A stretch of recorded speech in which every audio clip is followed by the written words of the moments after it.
So, Christine, who are we canceling today? Conservatives censoring the internet, Kate. You mean to tell me that all this time it was actually the conservatives who were Mao all along? Yes, it was. Oh my God. Take that in, Applebaum. Okay, we won't. We can cancel The Atlantic on another episode of this podcast. We actually had to come back and re-record the intro because even more bad things have happened in terms of censorship since we recorded. This issue has exploded. We recorded this interview with our amazing guest, Siri Dahl, a couple weeks ago. And since then, so much news has broken about this. It's unreal. It's almost like we know what we're talking about, Kate. Yeah. I know that people get squeamish when there's talk of like pornography and not safe for work content on the internet. It's, it's in our nature. We're a land that was founded by Puritans, but it's really important for everybody to understand that there are, and we call it corn throughout the episode, by the way. We are not talking about Iowa. We are talking about the other word that I just mentioned. But it turns out that anti-corn laws are really just a gateway for conservatives to censor any speech on the internet that they don't like. It's not about protecting children, and it actually leaves children more vulnerable. Yeah, and also the big news that broke that forced us to re-record this intro is that the whole state of Mississippi has cut off access to Bluesky, which is the kind of up and coming liberal social media site. We have, I think, more than one episode about it in our past, if you want to go back and listen, because of a age verification law that the state instituted to try to prevent children from seeing pornography. So children have access to the Nazi bots on Twitter because Twitter is a bigger company with, a billionaire behind it that has the resources to implement this bullshit law.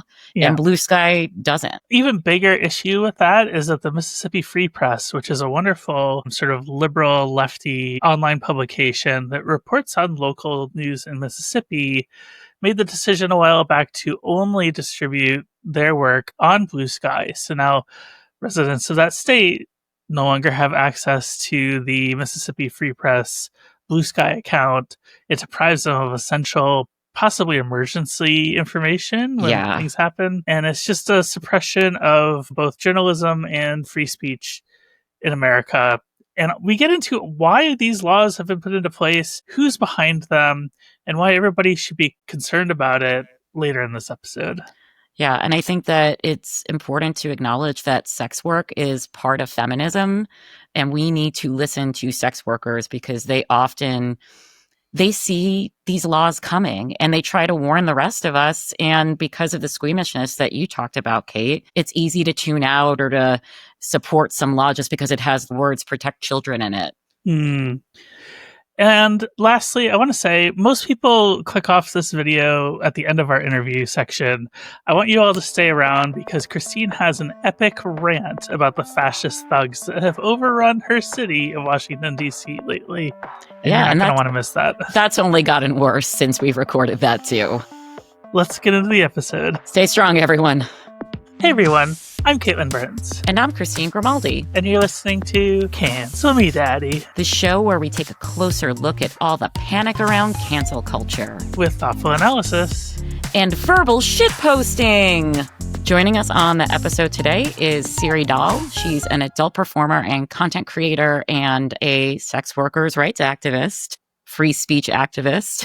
Welcome to the show. Welcome to Cancel Me Daddy. Hello, Cancel Me Daddy. Thank you so much for having me. Hi, Siri. Lovely to have you on the show. And I mentioned this off camera just a minute ago, but you actually used to be a Patreon supporter of the show. Mm-hmm. Is that correct? Yeah, that's totally correct. That's awesome. I think you are the first guest that we've had that has been a Patreon supporter at some point. So you have that honor. I love that. And if anybody watching or listening wants to support us on Patreon, it's patreon.com/cancelmedaddy. Having gotten that out of the way, we have some serious stuff to talk about today, right? Mm-hmm. Yes, we do. Yeah, we're going to talk about this crackdown on free speech that we're seeing via Trump's crackdown on, we're calling it cornography today. Listeners, use your inference. And I think I wanted to start out the discussion just by asking how, pornography is an integral part of feminism. I think most of our listeners understand that, but I think it's still a useful question to ask. And really, the specifics of it are also interesting. Yeah. I mean, to me, so it's I love that question, one, and like literally I studied gender studies in college, so I feel like I should actually have like a really concise answer to that. And now I'm just realizing like I really don't, but I think, I mean, it feels like it's a pretty simple answer. It's like one of the like pillars of what feminism is and what it's entirely about is bodily autonomy. And that's also what sex work is about. So to tell anyone like, no, you're not allowed to use your body in that way, that's illegal, that's immoral. Well, you know what? It's not relevant to you. What someone else wants to do with their own body that they consent to do. Yeah, I was thinking back to, I think it was like last April or May. I liked to joke that I got into Harvard Law for the day because there was an event called Comstock-Con, and it brought together like legal scholars and abortion activists and just a bunch of like much smarter people than I to talk about like what would happen if Trump won the election and there was a ban on abortion rights. And I think to me, and abortion access too, I think to me, it's always been clear that sex work is part of feminism and increasingly so over the years. But hearing how Comstock, a law from the 19th century, and all of these like quote unquote obscenity laws could be used to target abortion and bodily autonomy, trans rights, it really just, calcified that for me that like we are all in this together. Yes. Yeah, 100%. And Comstock it has been used to prosecute people who make porn or distribute it.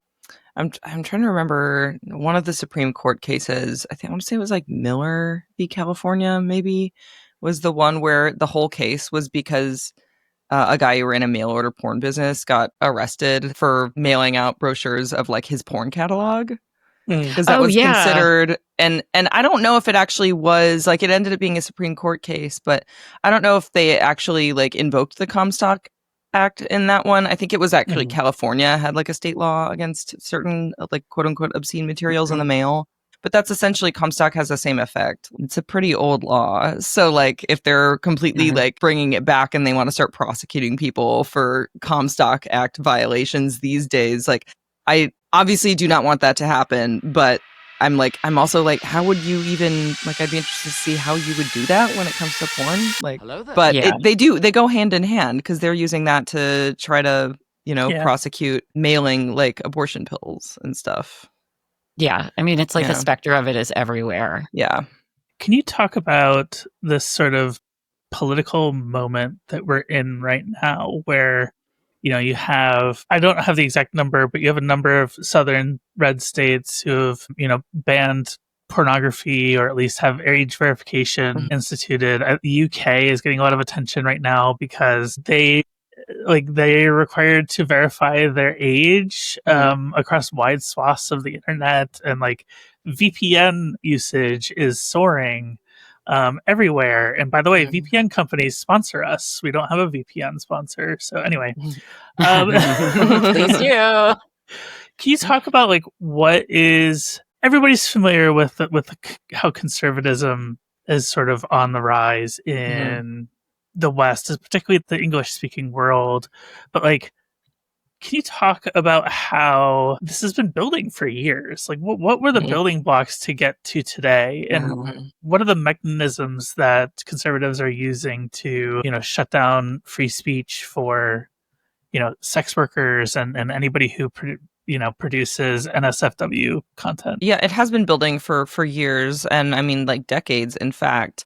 And I kind of want to start by saying that there's never really been a time when corn has actually been not attacked on some level by the conservative arm of our whole political apparatus, and then at times, like if we're talking about like the late 80s with like the Meese Commission, it has not just been the conservatives, it has been the conservatives hand in hand with like radical feminists like Andrea Dworkin. So there's never really been a time since commercial corn was like a thing that was available in the US that it wasn't on some level under attack. And the only thing that has really kept those attacks at bay or stopped corn as an art form, as a form of media from being, banned outright, made completely illegal and like criminalized, is that it's protected by the First Amendment, that it's protected by free speech, which is obviously one of the most basic founding principles of the United States. And there's a long history. There's 60 years of precedent of Supreme Court cases that upheld free speech protections for adult content.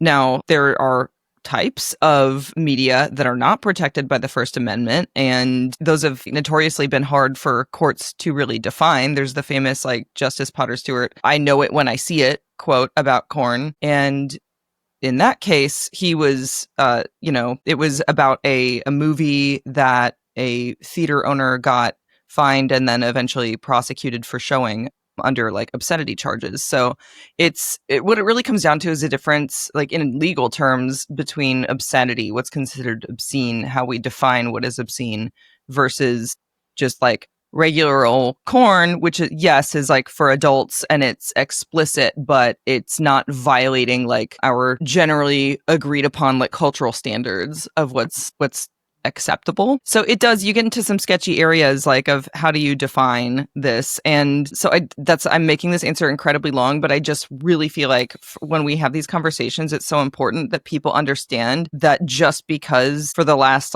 2 decades of the internet, we think that there's that joke of the internet's just made for cats and corn, and especially younger generations have this concept of corn existing so widely on the internet and being so easily accessible that it's almost like they have the assumption that it's always been that way. That it's never really been that stigmatized, even though I just see that attitude a lot. I hear from people who have that attitude a lot, and I'm like, but you're it's still very stigmatized, obviously. Yeah. I don't know why people think it's so normalized in culture as it is still controversial. But yeah, there's just never really been a time that corn was actually as protected as I wish it were. When it comes to the laws that are currently being passed now, there's 24 states that have passed age verification laws. And of course, because this is conservatives' favorite way to ban anything they don't like, they just call it harmful to children. So that's the strategy with these age verification laws. That was also the strategy, well, for the most part, related to the passage of FOSTA SESTA back in 2018. In that set of laws, it wasn't as directly we got to protect the children. It was more of we have to stop trafficking was what they said was the point of those laws. But now there have been a bunch of studies that have come out that said FOSTA SESTA is terrible and has basically the opposite effect. Yeah. I think what's so concerning too is seeing how, I guess these obscenity charges are being used to gatekeep trans youth from finding content, whether it's corn or not. Just information about their bodily autonomy and their developing identities. That's something that you've talked about a lot in these suitable for work videos that you're making. Yes. Yeah, it's kind of part of the project here is that they have to continually redefine what these things are, because we do have the recent Supreme Court decision in Free Speech Coalition versus Paxton, which was essentially just Free Speech Coalition is a trade association, a nonprofit trade association for the adult industry. They do lobbying for our industry to fight against things like unconstitutional age verification laws. So they brought the case against the Attorney General of Texas, and the Supreme Court upheld Texas age verification law. So that's not great.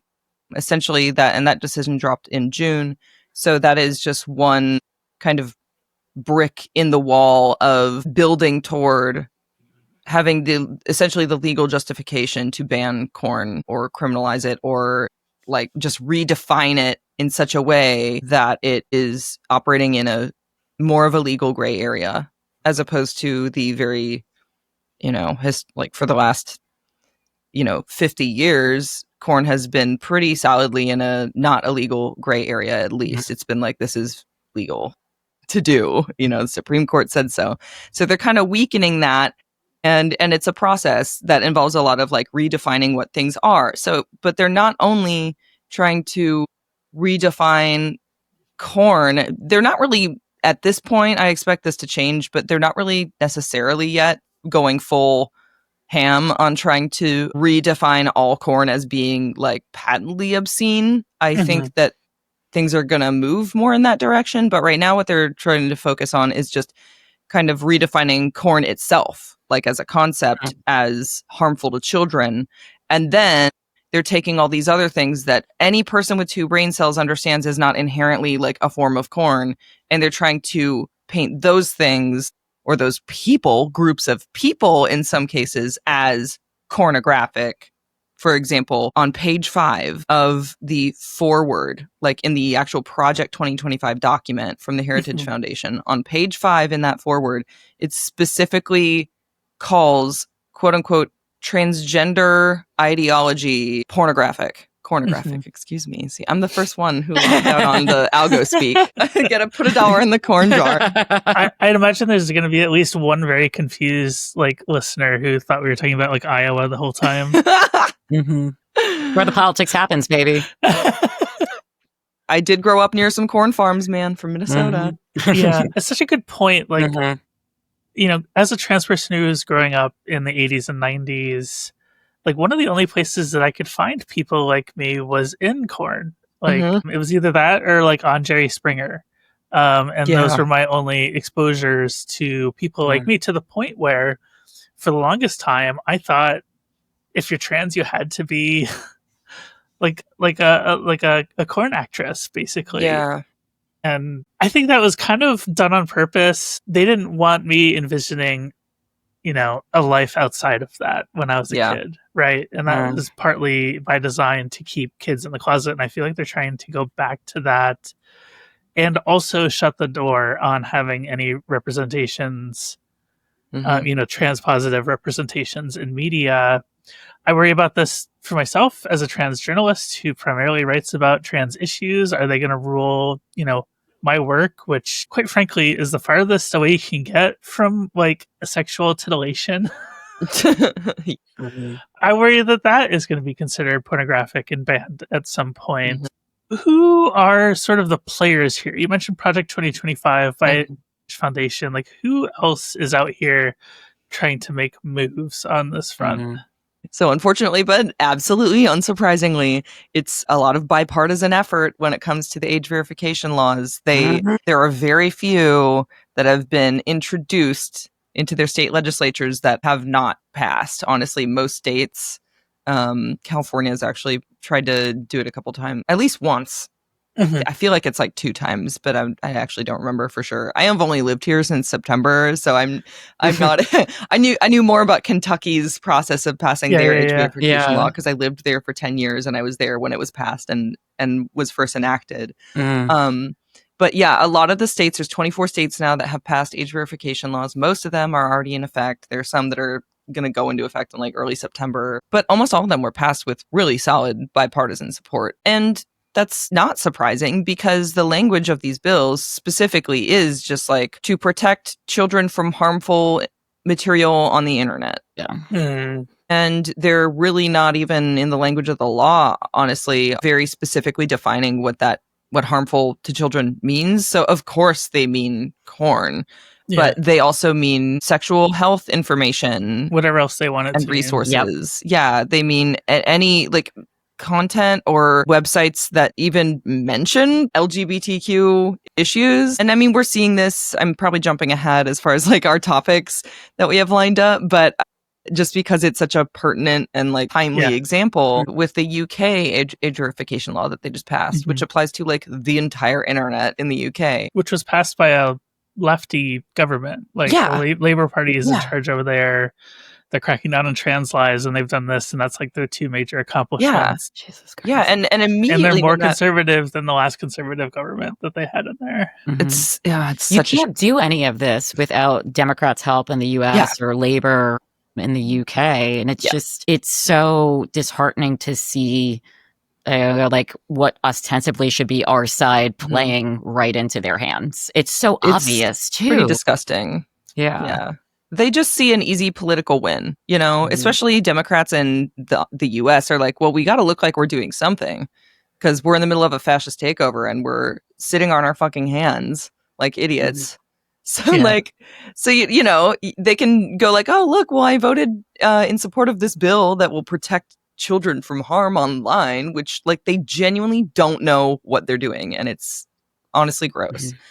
But immediately after the UK law went into effect, what you saw was on Reddit, for example, subreddits, like literally just about any subreddit that has like an LGBTQ topic in the title of it was immediately not accessible unless you upload an ID and prove you're over the age of majority. Jeez. r/menstruation, unaccessible unless you are a legal adult and upload your ID. When do they think we start menstruating? I'm just curious. Yeah, I mean, I'm wondering that too. When do they think? The effects that these laws have are chilling free speech of all kinds of things that are 100% be protected fully by First Amendment protections. And they're also just completely censoring information and content and resources that have honestly nothing at all to do with corn. Yeah. And not only that, are topics like r/menstruation is not harmful to children. In fact, I would argue that, you know, teen girls who have recently started menstruating would probably benefit quite a lot from having access to information about that. So why is that getting caught in the net of this? But, you know, whether it's the UK or, you know, state legislators in the US or the Heritage Foundation, they just don't care. Like, they're very fully aware of the collateral damage that these policies create in marginalized communities. And they just literally don't care because they just want to look like they're busy and getting an easy political win. And it's just so detestable. Hey y'all, Kate here, just hopping in to say, if you're enjoying this episode, consider giving it a like. A subscription would be very helpful. Only about 15% of our audience on YouTube is subscribed. And ring the bell so you'll be notified of our next episode. I wanted to ask you about a specific example of censorship, and that is the collective shout of it all with Steam, which I believe is the largest video game seller on the internet. And Planet. Itch.io, is it Itch.io? Is that how you Yeah, I pronounce mean, it? it's like itch.io. I just call it Itch.io. itch. Itch.io is fun to say too, but I've had a couple gamer nerds be like, don't say it like that. So I'm like, okay, all right, you know better than me. I'll just say itch, okay? It's like when you have an itch, but then you start itching on the other side, you're like, itchy. Oh, sorry, I'm a cornball. That's better than what I was thinking, which was just a straight up like Italian stereotype. Oh, we love that on this show. Hey. Yeah. Christine is Italian, so we're all here for the Italian jokes. Beautiful, perfect. We got the spaghetti and potatoes over here. Anyway, so my good friend Anna Valens is a journalist and former sex worker, still kind of does NSFW content as well. And we play Valorant all the time, like at least once a week. So I've been pretty close to all of the fallout with her, but basically she reported on this organization from Australia called Collective Shout, which has been going around pressuring, the way I understand it, and please correct me if this is not exactly what's happening, but Collective Shout is pressuring Visa and Mastercard, who then pressures payment processors, who then pressure Steam and Itch.io into delisting certain games.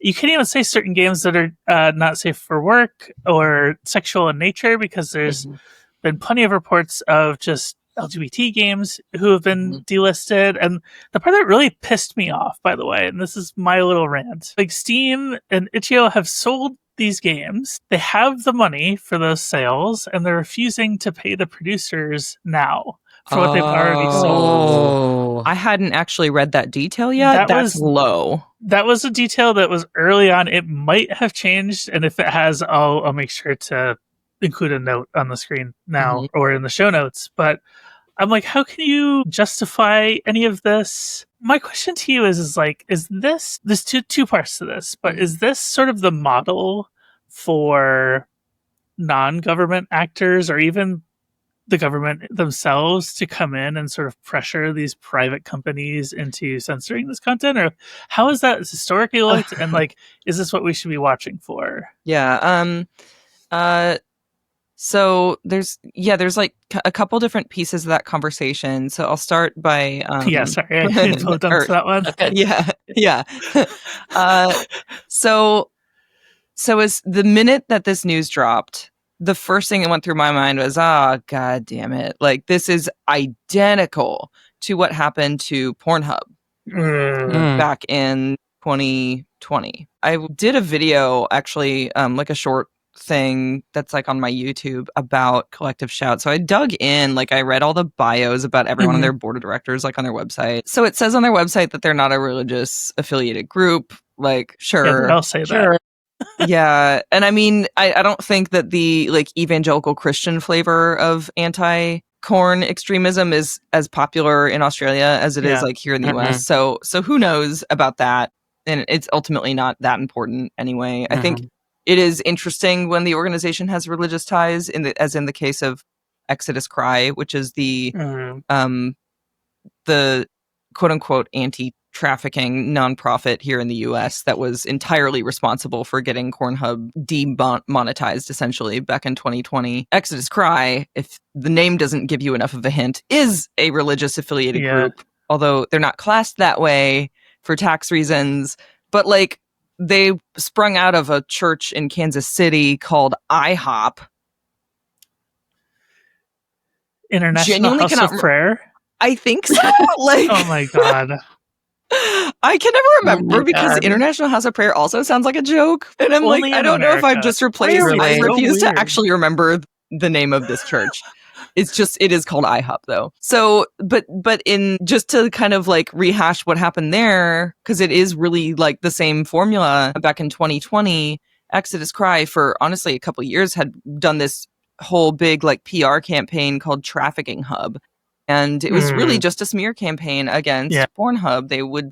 They were saying like this is harmful to children, like they're hosting illegal content and they're intentionally like attracting illegal content like child sex abuse material and hosting it on the platform in order to monetize it, in order to make ad revenue on it. An absolutely ludicrous accusation, but you know, so they started by doing this big like PR campaign. They got the attention of a lot of younger people online who started really buying into this narrative of like, oh yeah, it's trafficking hub. And then when that didn't completely sway public opinion, then they started using a slightly different tactic, which was putting direct pressure on payment processors, on, you know, the credit card companies, Visa and Mastercard, to essentially cut off their relationship with Pornhub as a website.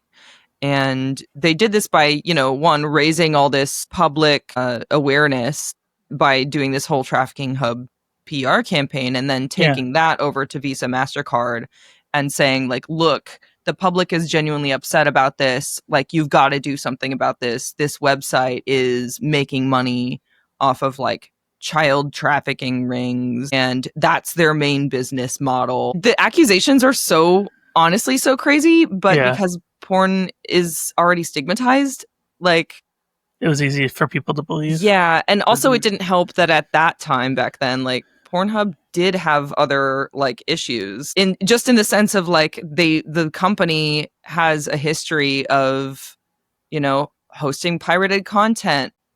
So it was kind of a perfect storm where even people who had been in the adult industry for years, like there was a significant amount of like performers and content creators in adult who also were like, well, I'm not going to step up to like defend Pornhub.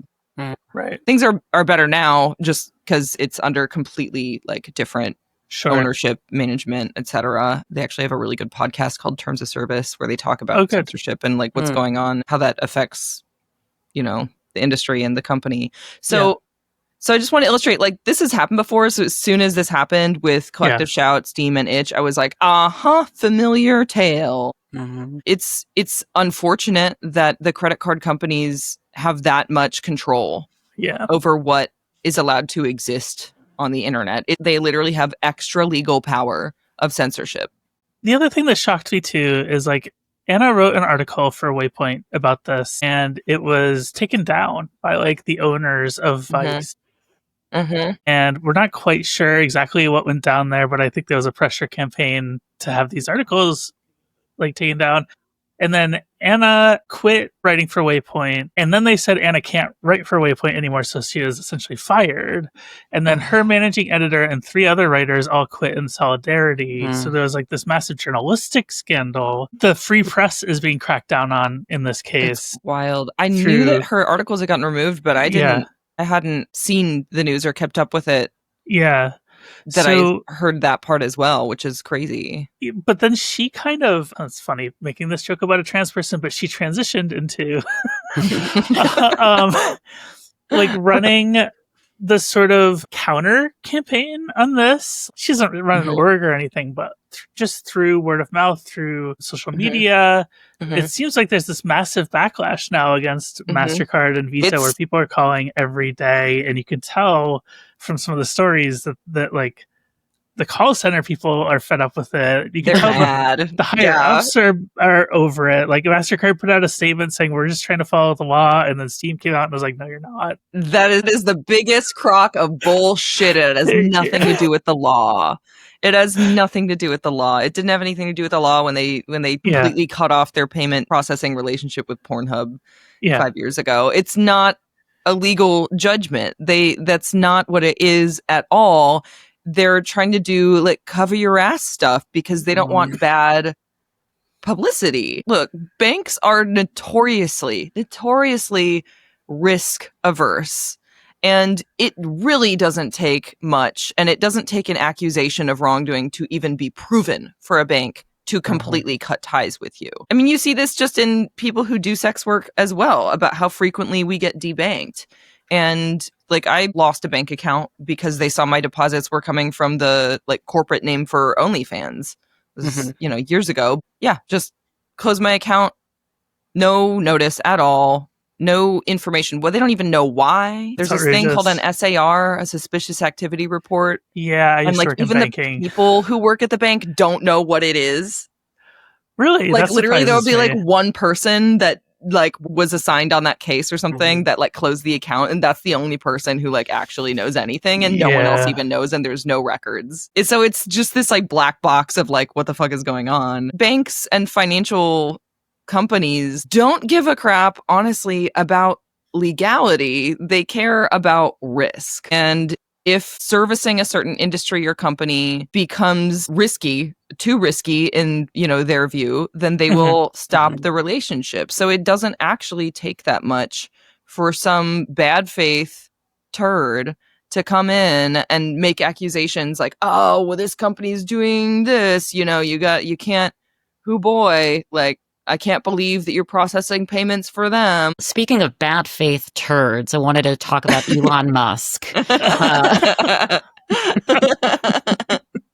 And let me see if I understand this. AI companies are trying to capture this new dating scene that you have to explain what Grok is to me, though. That I don't really. So Grok is Twitter's. We call it Twitter here, by the way. Yeah, it's the only thing we're allowed to dead name. Yeah, we make that joke almost every show now. Absolutely, I'm all about dead naming. It's in this case, their AI program, and I think what Christina was about to say was they're marketing Grok by advertising that like these chuds can get their own AI anime waifu girlfriend. And she looks like Grimes too. Oh, girl! Just to make it even worse. I think our joint question here is like, why are billionaires allowed to sell this, but no one else is? And I mean, these banks are billion-dollar institutions, so why is this, bad faith turd allowed to get away with it versus, not that I'm defending institutions, but why is it easier for him to make this kind of sale? I would say that part of what makes it permissible is the fact that he is a man and a billionaire. There's no one that would work for a bank that would ever tell you this directly from their own mouth. No one at Visa or MasterCards. Like Bill Ackman isn't going to own up to this. There's not a single doubt in my mind that a part of Visa MasterCard's bullshit with stuff like this is just simply the fact that like there are people who have positions of power at these companies who genuinely just don't like the fact that women and trans people and like essentially just like people that aren't rich white men are making money on adult like oriented material. Like, they would prefer that Yeah. the only way this type of media exists is when it's an exploitative relationship with like a wealthy man in a position of power deigning to, you know, give a couple pennies to whatever person for the work that they did in that relationship, whether it is like a video game or, you know, a corn film. It's inherently, what's the word I'm looking for? Hypocritical. Hypocritical. That's the word I'm looking for. Because, you know, you look at these statements that MasterCard is putting out and they're like, oh, we're banning like child exploitation and bestiality. And I'm like, how many different animals can you sleep with in Baldur's Gate 3? Like, it's kind of a meme. Yeah. And they're not cutting payment off for that because it's one of the best selling games, you know, out there. So anyway, that's kind of my 2 cents. Introduction or infusion of, you know, bad billionaires new, because I'm really trying to like capture the through line here, you know, like from Sesta Fosta in 2018 to, you know, Project 2025 and the lead up to the election to now we have Marsha Blackburn, who I still cannot believe is a US senator. And I've been saying that since I covered her fetal tissue committee in 2015, 2016. Now she's introduced this like CASA, which is like explicitly about kids online safety act. But it's not about kids. It's just like another way to like stigmatize trans people and keep kids from learning anything about gender identity. Bipartisan bill, by the way. Of course it is. Of course it is. Yep. Which I would argue that like if Democrats think they're saving us from fascism by like throwing some crumbs or whatever out there, like this is actually fascism and it's not making anyone safer, let alone least of all kids. But I guess like what do you see a through line through this? What's changed? And I guess when did you even really first start to see this? Does it even predate Sesta Fosta? Like when did this all kind of start building to what we're seeing now and what's kind of changing now? Man. Yeah, I know that's like a 17-part question. It's an expansive question. Yeah. We're going to break that one down, everyone. I'm not sure that there was like a light bulb moment for me insofar as like when I started to connect the dots on like the way that these strategies are all kind of like linked to each other in one way or another. It's been a joke for years of like save the children. Like it's like culturally, like I remember hearing people like making fun of or like poking fun at that as a joke in the 90s as a kid, because it's kind of the refrain that you hear from people. The way I remember it being told as a joke as a kid was like just that it's church ladies kind of who like just can't tolerate anyone having a different opinion. So it's like, you gotta, no, like it's for the kids. Like you can't do that. It's bad for the children. And as a child myself at the time, I was like, yo, these people are intolerable. So maybe that's why I never had like a big light bulb moment, because I think I just came into even like doing my own work, like starting my career in the adult industry, kind of understanding that like there's gonna be people who just like that's their idiotic attitude. I mean, well, obviously that was a huge part of like the whole like Anita Bryant's homophobia campaign back in her day was also like her whole thing was like, it's bad to be gay because it's terrible for children and we got to protect the children. So, you know, we have to hate gay people. What you're saying is we need a lot more pies in the face on live television. Yes, I think we honestly do. Yeah. 100%. Yeah. I can think of several people who I'd like to pie in the face on live television. So Fosta Sesta was passed with full bipartisan support. Like, I mean, Kamala Harris was a huge part of Fosta Sesta becoming a thing for real. And that is a part of her legacy. Again, I'm never surprised when it's a Democrat either. We know that politicians, generally speaking, don't listen to sex workers and they don't listen to the trans community. We're two of the main groups out of all the groups of marginalized people that they are very, very willing to throw under the bus at the drop of a hat with like very little pushback. It's interesting you should say that too, because if you look at like the rhetoric on all of these issues, it's like we have to oppose trans rights to protect women and children, and we have to ban corn because we have to protect women and children, and we have to crack down on immigration to protect women and children from, and then they go on to say racist bullshit But about. in all your efforts to protect women and children, you just couldn't take the 50 years you had to codify Roe. Right. That was just too That's hard. not protecting women and children. No. Yeah. No. It's good when mommy bleeds out on the table while pregnant. Sepsis, everyone. Yes. Builds character. Mm-hmm. One of the struggles that I see with this issue in particular is it doesn't feel like there are any large scale like lefty organizations devoted to fighting back.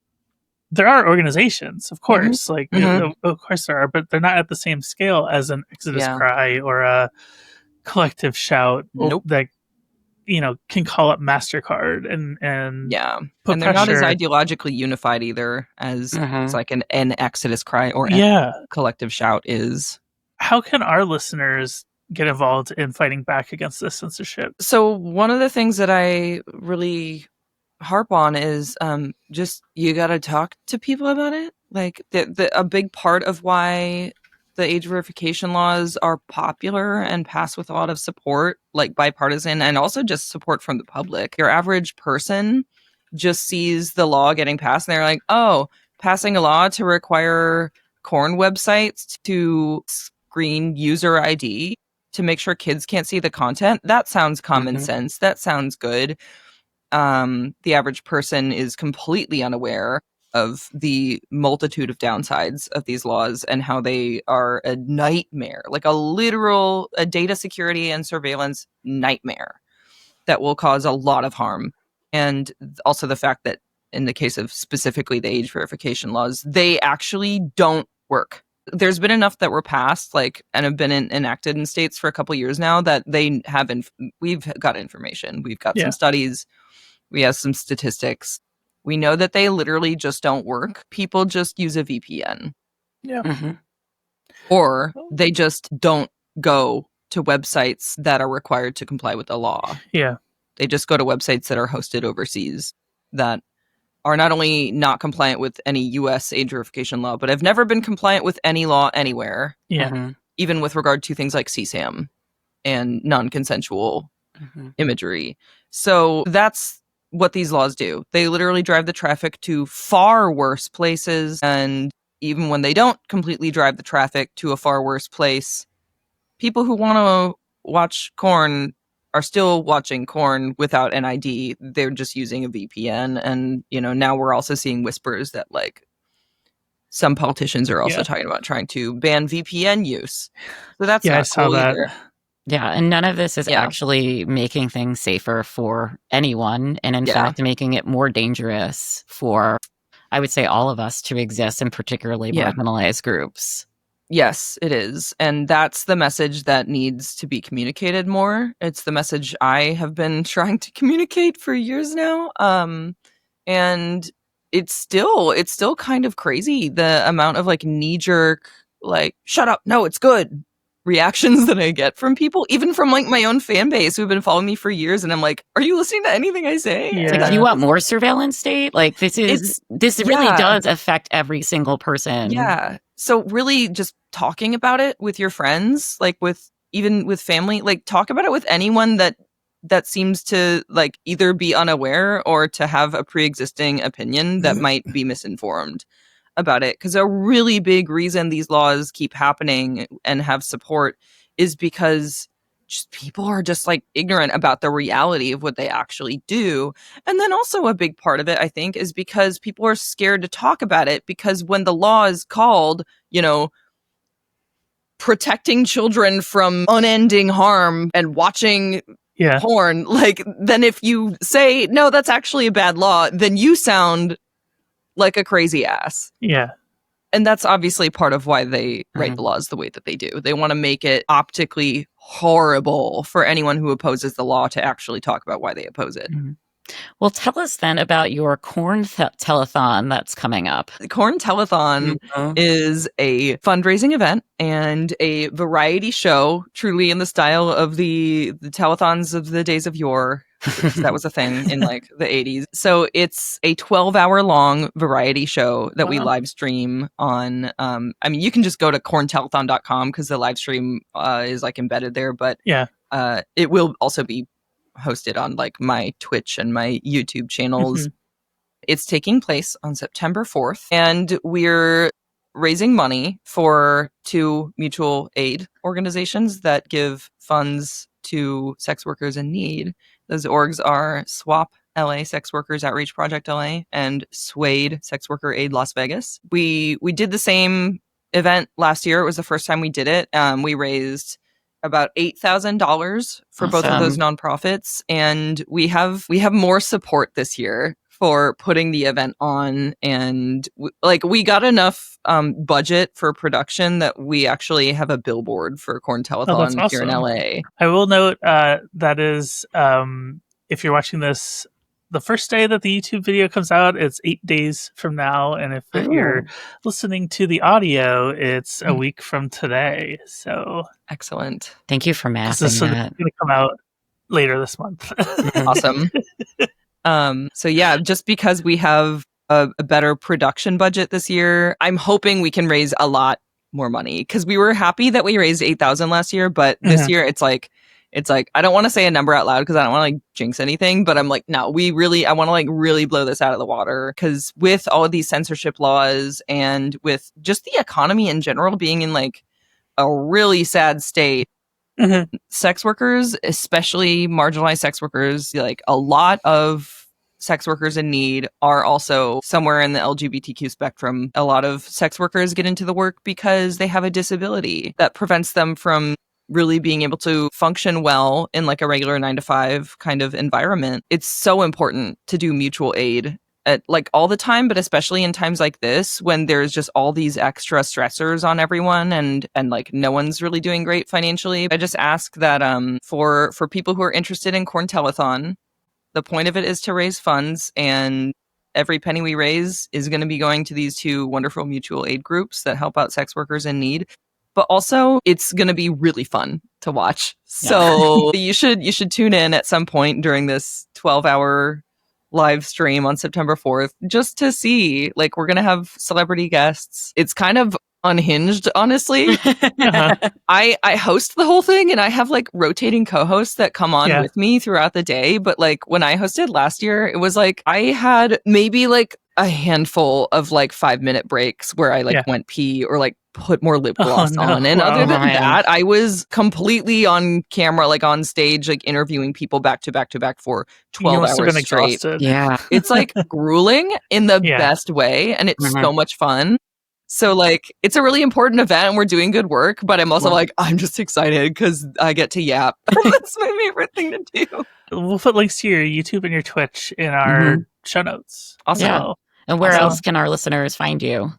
You can find me on Instagram at the Siri Dahl again. And all of there's bio links on there. Obviously, also easiest thing is to just go to SiriDahl.com, SIRIDAHL, because that's kind of my link tree for everything else as well. Great. Well, thank you so much for joining us. Thank you. Thanks for having me. If you're enjoying today's episode, please consider subscribing to our Patreon, patreon.com/cancelmedaddy. You'll get early access to our YouTube and audio versions of the podcast, and we do a monthly live stream, so join us. So, Christine, are you surviving down there in DC? Well, your ombudsman is a little concerned right now. Do you have a good old-fashioned rant for us? Yeah, we commented earlier off camera that we had not mentioned a certain dictator's name this entire episode. So I will only be referring to that person as the rat-ass motherfucker in this rant. That's fair. And that rat-ass motherfucker is taking advantage of a DC law called the Home Rule Act, which I wrote about for The Fly Trap and Kate edited about a month ago. Link in the show notes. You link in the show notes. We don't like being right on this podcast all the time, and yet. Forever Cassandra. Truly. Roe, everything. But yeah, Trump is using the DC Home Rule Act, which gives DC limited autonomy. He's using a clause in it to militarize our police force, to send in 800 National Guard troops, which is going to make this city very unsafe for everyone here, particularly for the Black people who live here, for the immigrants who live here. There have already been really creepy, weird shit happening, just like it's been happening all over the country. Christine, have you seen the sandwich twink video? No, I have not. But, on Who Weekly this morning, they did say that a twink can become a twunk if they get really... If they get jacked. Jacked, yeah. So I was just thinking about that when a twink can also become a femboy, I think. No, so the sandwich twink, we'll put the video up while we're talking about this. But basically, this really drunk, skinny-ass white guy in cargo khakis and Crocs walked up to an FBI agent who was in their body armor and everything, and threw a Subway sandwich bag full of something, and then ran away. And there's video of 8 agents chasing after him, and he's faster than all of them despite wearing Crocs. And that, the end of democracy has been real dumb, but that was a bright spot. That's amazing. I hope he doesn't twunk up so that he can stay real fast. Keep running. Thank you, brave person in DC. I was just saying, though, to my spouse the other day when I called in a spiral of anxiety over this, that I think we're going to have to get really civil disobedient. We're all going to have to do that. And if we weren't doing it before, we're going to have to do it now. And in new ways, too, right? I think that everyone can play a really important role in civil disobedience, whether that's marching, whether that's learning a new language or brushing up on your language skills so that you can help with interpretation, whether that's getting medic training. These are all things I've considered doing. And it seems like a really prudent time to step up and try to really help people in the community in the spirit of mutual aid. I'm real concerned about this. And I'm also really pissed because if you go back to our episode with the great Meredith Shiner, where we talked about the insurrection of the U.S. Capitol on January 6th, I can't believe this rat-ass motherfucker is militarizing the police force and sending in 800 National Guard troops after he's gotten away with a fucking act of treason. Yeah. And I'm not even one to be oh, yo, it's treason, bro. I'm not trying to be America, but it was treason. Yeah. This is partly why I moved out of DC 3 years ago, whenever it was. Time is a flat circle at this point. I admit back then I didn't envision rat-ass motherfucker getting elected again. Yeah. But this was coming from whichever conservative got into office. This has been the trend of the Republican Party for decades now. Yeah, it goes to our whole conversation today.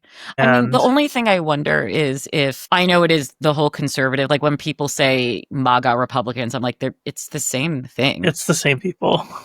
I wonder, and I don't know if we've talked about this on a recent episode or not, I'm trying to remember, does it all at least somewhat fall apart if rat-ass motherfucker, and I'm not saying, I'm just saying, but I'm not saying, but if I'm somebody just saying. does it, if and that person is not going to be me.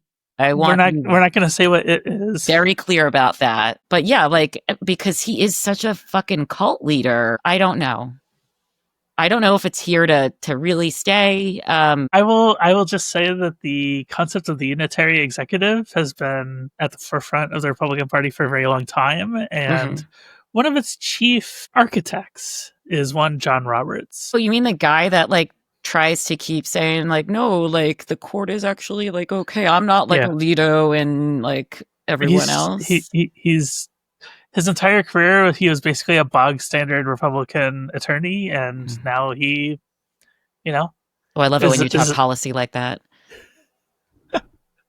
He's an unelected, lawmaker at this point. It's funny because I mean, technically not a lawmaker, but he makes the laws. Well, I remember saying, when I was back at the place that we both worked, I remember the first time I covered the rat-ass motherfucker's first administration, and writing the term unelected bureaucrats and having been told by at least one editor in the past that, that's not a term that we should use because it's a term that conservatives use to denigrate Democrats or progressives or whatever. That's been the Conservative Party's whole thing, is to fill the administration with unelected bureaucrats who can enact their agenda, political appointees who can burrow in to become civil servants, and the whole shebang. Legislators who don't have to be accountable to voters because of the way that their districts are districted, which you see right now with Texas. Oof. And, this episode's not going to come out for a couple weeks, so hopefully by then it's old news. Hopefully by then the National Guard is gone. Yeah. We may have to put an addendum, at least on the YouTube episode. I mean, we should be clear that, the reason that the rat-ass motherfucker is doing this, the stated reason, is he thinks there are gangs of Romanians roaming DC, beating people up, which, somebody take Grandpa's TV away, please. I read that it was because Big Balls got beat up in DuPont Circle a week ago or something.